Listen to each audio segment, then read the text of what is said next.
kindred longevity lifestyle designers. This is Gavin here with secrets of longevity.com. I just had a fantastic weekend at the Toronto Bitcoin Expo. I have to give a big shout out to everyone that helped make that thing run because it was absolutely incredible. It's a non-profit, and for a first time running, it was definitely very high quality, and I can only imagine it's going to be many times greater next year. Now, I was there and I got permission to shoot video in the actual events. I wasn't planning to actually shoot within the talks, but to just make some interviews on the sidelines, but I was able to do that. So if you have a moment, go check out their website or subscribe and just get involved so that you can have future notifications of when some events are being put on. I'll also have links below for any of the speakers you're going to see in this series. So with that, I hope you enjoy this montage with the topic of anarchy and decentralization and the role that Bitcoin can play in those things. And let me know what you think about the video in the comments below. I do a lot of business around the world, so I've seen the banking system, and it's nothing but horror. It's every day PayPal's closing one of my accounts, a bank account's getting frozen, a wire transfer's being frozen, I have central banks freezing them. They're like, what are you doing with this money? It's like, well, why? What do you care? But they control all these things, and they're slowly shutting these things down, and that's why this is an incredibly critical point. These next few years, in my opinion, could be make it or break it for freedom or tyranny, because if we can get this out there fast enough, and I think we will, I think we're going to win. They'd really have to turn off the internet to stop it, and even that they probably can't fully do. There's just too many hackers around the world who would find a way around it, mesh networks or whatever. But if we don't advance these ideas in the next few years and the government gets ahead of it and starts to really shut it down, when they start to realize the real danger of decentralization to governments, because of course governments, all they are is violence and theft. It's just the biggest mafia in each geographic region. And all they know how to do is use violence and steal money. That's really all government does. And when you have things decentralized, you can't use violence to shut something down. So when you have a website somewhere, but it's not really anywhere, you can't shoot it. You can't shoot Bitcoin, and that's all government can do. And it was funny with Glenn Greenwald in the UK Guardian. When he came out with those Edward Snowden documents, the UK government came in with a SWAT team, and they started like stomping on computers and like throwing them against the wall and stuff. And like all the journalists were just sitting there going, you guys have never heard of the cloud? There's a reason for low participation. If you have no power and your vote means nothing, then why go? The problem is that right now, I can vote for red and I can vote for blue, but I can't vote against Goldman Sachs, ever. I never have that choice. No matter who I vote for, it is militaristic Goldman Sachs with blue and militaristic Goldman Sachs with red. Those are the two choices. And if those are the two choices, I'm not fucking voting. It's an amazing time because Bitcoin came out, it's almost surreal, in 2008, 2009, when the financial system almost collapsed. George Soros said in 2009 the financial system collapsed, and he was right. And all they're doing is papering it over. They're just counterfeiting money, and it's going extreme. It's almost all, and this is Canada, so you understand this, it's all hockey stick charts now. Everything's looking like this. Money printing, debt. This is going to end very soon. Legitimacy, the token word of all things Bitcoin, especially since the summer. How do we make Bitcoin legitimate? What is legitimacy? What is sovereignty? How do we encourage adoption? And how do we break ourselves and remove ourselves from this history of illicit and illegitimate activity? This kind of separation, or if you will, white markets and black markets, or if you will, as I like to do, we can establish these ideas in people. So the first person I'll hold up to you is Charlie Shrem. Charlie Shrem is basically the founder or co-founder of the Bitcoin Foundation. Let me tell you a little bit about him. He believed in advocacy for a legitimacy for Bitcoin. He believed in what I call, what we theorize as a state science, a state philosophy, a philosophy of stability, of models, of rigidity, of fixity, of templates. He thought if we could encourage the state to give us a processional model, right? We could all recognize a kind of Platonic form of Bitcoin, which if we could move toward that, we'd all have a kind of consensus about what Bitcoin was, and we could all kind of enter the light and the kingdom and bask in the glow there together. Charlie Trim wanted to enter that kingdom. You know, he thought very much that he could, that they would kind of welcome him into it. And what did he do? Beyond just contributing to a rhetoric about the legitimacy of Bitcoin, Charlie Shrem conceives of this concept of the bit license. God, isn't that like a pernicious name? The bit license, right? Well, I'm so used to kind of naming bit everything. I mean, the regulators themselves, granted this is from Charlie Shrem, but they even kind of fold in their own pernicious regulatory activity into like this sweet lozenge of Bitcoin, you know, nomenclature or whatever. Oh, the bit license. Oh yeah, okay, the bit license, sure. I mean, no, it's evil. You know, it's deeply, deeply troubling. So, and you're already conditioned to kind of accept it. Well, I've got my bit exchange and my bit license. And a lot of these places have capital controls. That's been the number one main reason that it's been so popular in places like Argentina and China, is because people literally can't get their money in or out of there very easily at all unless you pay the criminals, the government, get them some bribes, and that's how it actually works in China. You have to know somebody to transfer money out. And so, and there's a lot of propaganda, not necessarily propaganda, but misinformation. A lot of people will say, oh, China shut down Bitcoin. But I know a lot of people in the Bitcoin business in China, and they're like, no, they didn't. They said they were going to, but they didn't. And people are just finding ways around them everywhere. Even in Thailand, I recently got corrected by someone. I had heard that the central bank of Thailand said Bitcoin is illegal, which is ridiculous, but that's what they said. And so I had made the statement that Thailand is not looking very good for Bitcoin. And I got all these Bitcoiners from Thailand emailing me saying, no, it's booming over here. We don't care what they say. So this is, in my opinion, like being at this conference, this sort of a conference, 2, 3, 4 years from now, will be thousands of people. It'll be a lot like how the internet felt around 1998, 99, when it started. Everyone started to catch on to it, and there's going to be massive amounts of money made. There's also going to be a lot of people kidnapped, put in cages, and killed by government, and we've already seen that with Charlie Shrem, Dread Pirates Roberts, is that his name? Dread? Yes, I always forget that because there's another guy with a similar name. Ross Ulbricht, and it's funny because they charged him with money laundering, and then a few days later the IRS said that Bitcoin wasn't money, and so the government is just constantly just fucking everything up. They have no idea what they're doing, but they're all just violent, and they're just trying to like control people and kill people and take their money. And for some reason, people still kind of like government. It's weird. It's like Stockholm Syndrome or something, but I think they're catching on. And for anyone who actually doesn't know about true anarchy, and you might still think there is, government is a necessary evil, it's not. It's an unnecessary evil. True belief in liberty just means that you don't want a violent ruler. It doesn't mean you don't want rules. You can make as many rules as you want in a private market. And of course, the internet is the most anarchic place on earth at this moment in time. And we can see all the beautiful things that have spawned from it. The internet has changed everything. And now Bitcoin, that's the true free market money. The inflation-deflation debate, the sound money versus central banking debate has obviously been going on in the world for a very long time. Throughout history, we've had currencies rise and fall, oftentimes along with the governments that essentially issue those currencies. And in the United States, there was no difference. Even right at the founding of the United States, you had essentially two views. You had the Jeffersonians, and I guess my slide's a little bit cut off there, but essentially he's saying that central banks are more dangerous than standing armies. For the principle of spending money to be paid by posterity under the name of funding is but swindling futurity on a large scale. So he's saying that creating amounts of debt is not a good thing. So, and then obviously, and leading up to the creation of the first bank, Jefferson sort of softened a little bit. He said, well, there's some advantages to paper money, but its abuses are already inevitable, and by breaking up the measure of value, makes a lottery of all private property and cannot be denied.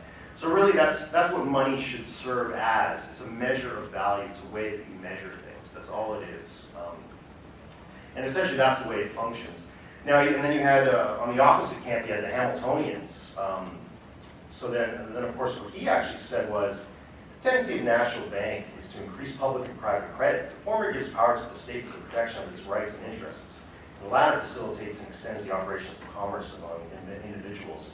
So that you might see your, Paul Krugman or John Maynard Keynes saying something like that. Now, to be clear, Alexander Hamilton, when he talks about power to the state. Now, Hamilton was actually in favor of the United States having a king, and it's just so you understand where he was coming from. He wanted there to be a king, and he wanted that king to have lots of power. So he said, we need a central bank so that he can have lots of power. And obviously, he also said a national debt, if not excessive, would be a national blessing. So you can see where he was coming from. What Coinsetter did is the first kind of abeyance or betrayal. This is like something you can learn in Kafka. Ben Lansky didn't tell us what the bit license would be. He asked for Bitcoin businesses to propose directly to him what they thought a bit license should be. So Coinsetter made the first application. They wrote it down. They suggested a policy framework by which they would like to be regulated, but not just a framework. They suggested what even the content of the four corners of a document of a bit license would be, and submitted that to DFS. My criticism in the Dark Wall video is simply not that, oh, the foundation's evil. It's that you're doing it to yourselves. By participating in the state philosophy, by giving it that kind of already default position of legitimacy, you're saying, okay, well, one, we can maintain independence from a regulatory process, but also participate in it. But at the same time, you're doing it to yourself. In the end, the regulators didn't descend. They didn't kind of operationalize everything and then kind of tell you what to do. The community itself, like when SpaceX was deciding how to go into space, they go, wait a minute, we can't just fly into space. We need to ask someone if we can do this. They literally created the regulatory framework for themselves because they felt naked under the open sky. You know what I mean? Same thing with Bitcoin. I like to hold out in opposition to Charlie Shrem, Amir Taki.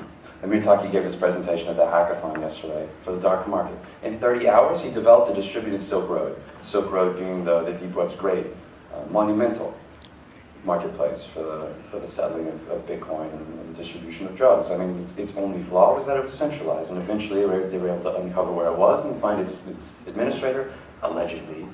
He's now facing trial. He'll be facing trial in November. His name is Ross Ulbricht. If you haven't thought of supporting Mr. Ulbricht or really seeing if he's worthy of your support, I'd recommend you go to freeross.org. Check it out today. The problem with voting and participation has nothing to do with the process of voting and has everything to do with the issue of power and control.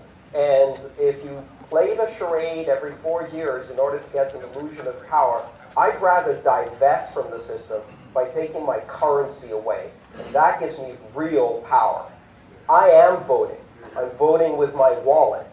I'm voting on the consensus network by choosing which version of the Bitcoin protocol I will use in my daily financial transactions. And that vote matters a hell of a lot more than the piece of paper you stick in a machine. Did you want to follow up, Charles? Well, with any voting system, one generally looks at who gets to vote, how do they vote, and what do they vote on. And then you generally put it through a filter: confidentiality of the voting, the integrity of the voting system, the level of repudiation of votes, and also how do you authenticate people, because they go to a voting place or do they vote online. Kind of the holy grail of democracy has always been increasing the level of participation of the voting pool and also making voting as accessible as possible. What's really exciting about the technology of blockchains is that we can build incredibly good anonymous voting systems that are non-refutable with them. And you can issue a subcurrency, for example, and the issue you want to vote on, each one has an address, and you just send however many coins you want to each address, for example. And you can use 0 coin, you can use coin. There's a whole bunch of great technology to be used with Bitcoin or with the Ethereum ecosystem. But that's the mechanics of the voting system. So you can build amazing mechanics, but you still get back to the fundamental question of who gets to vote and what do they get to vote on. And as Andreas is saying, if you get to choose between Coke and Pepsi, well, what if you don't like soda? You're kind of shit out of luck. So this is the real problem. And my hope is that as we spread cryptocurrencies, our technology throughout the entire world, you're going to go to a lot of countries that don't have strong rule of law, and they have rapidly changing governments. And what you're rather going to see than people just keep changing the government, people just walking outside of the government and building their own micro-governments. And we're going to learn. Some will succeed, some will fail, but we're going to get massive amounts of great data on how to make decisions better. And you're already seeing this in Honduras, you're seeing this in Uruguay, you're seeing this throughout Europe. In fact, Amir and I were just talking about some things in, was it Spain? Yeah. And it's really a humbling experience to see how rapidly this is maturing, because it usually was just some guys getting in a coffee shop saying, if only we could do this. And now it's people getting together, taking over whole cities, saying, let's try this. And some will succeed, some will not. But at the end of the day, it's going to make everything better and eventually give us a mandate as a whole to disintermediate the old players, which is ultimately what we all want to do. Yeah, we don't replace the existing systems with systems that achieve the identical goals for the identical structures with just different technologies. We render them obsolete by changing the paradigm. And I think that's what you're going to begin to see. Yeah. And part of what that does is it creates post-national, localized decision-making through the consensus mechanism, as Charles said. It's not about national elections anymore because none of the important decisions are made on a national basis. The really big ones are made on an international basis. Things like global warming and carbon management that really affect us all. Things about war and water management and resource management on a planetary basis. Those we need to make on a global basis. Everything else needs to be done as locally as possible. And our national governments serve neither purpose. They're too big for local decisions. They're too small for global decisions. And we need to move past those systems. It is a true evolution because it's a lot of the old school anarchists, they used to say, one day we're going to have to fight. We're going to have to get our guns and actually fight back against our oppressors. And I always said, I don't think we have to do that. I think we don't have a revolution, we have an evolution. We just move beyond it. You can't change these systems. It's like trying to change, as Stefan Moyney says, trying to change the mafia into a charity. It's just don't bother. Just stop paying attention to the mafia anymore and stop doing what they say. And with Bitcoin, this is beautiful because if this continues and becomes real money that people use around the world, it will overthrow the existing systems, the central banks, which are heinous and a horrible pox on humanity. And without a shot fired, and they'll just go away into the night. People like Janet Yellen will just go back to a retirement home and play cards or something. Now, a lot of people are talking about gold again. Right now, we've got, I think that's it actually. So, and so yeah, so what do we see for the future? You know, it's kind of tough right now. I don't really see the U.S., I mean, nobody's really putting the screws to the American government and saying, you better stop printing or, you know, we're going to dump your debt. A lot of, you know, every once in a while people talk about returning to a gold standard, returning to some type of commodity standard. Obviously, you've got the IMF, you've got the World Bank out there, you know, the Bank of International Settlements, they're pushing for certain things. You know, ideally, I'm sure the IMF would like there to be sort of a global fiat currency standard that, you know, probably them and maybe the United Nations would control. I don't know. But some signs, you know, for the last couple of years, you have actually seen China, India, other countries really purchasing a hell of a lot of gold. The Chinese, they are probably the world's largest gold producer right now, yet they don't export any gold, they only import gold. And sorry I'm not mentioning Bitcoin, but you can sort of see, like, you know, I mean, Bitcoin, if it's going to come in and sort of challenge, you know, challenge the U.S. dollar for various things. I mean, you've got a group of governments around the world who are all engaging in massive monetary debasement, massive money printing. I don't know that any of them really want sound money at this point. And, you know, I'm classifying Bitcoin in there as well as being sound money, you know, at least compared to something like the U.S. dollar. The government, thankfully, as a whole, isn't almost always really stupid. And I mean, like, the dictionary definition of stupid, a tendency towards self-destruction. And they're always behind the ball. It was only a couple years ago that what I predicted about the internet started to happen, when I said that this is going to be, the governments at some point are going to realize that the internet is a major problem for them. And I expected that to happen by around 2000, but it didn't really happen until about 2010. Only the last few years have you had people like John Kerry saying, this internet is making it really hard to govern. And he's right. And just get ready when the internet is completely decentralized. That'll be really hard to control people. So thanks for watching. Like, favorite, and share the video if you feel so inclined. And with that, I'll talk to you next time. Take care and embrace life without limits.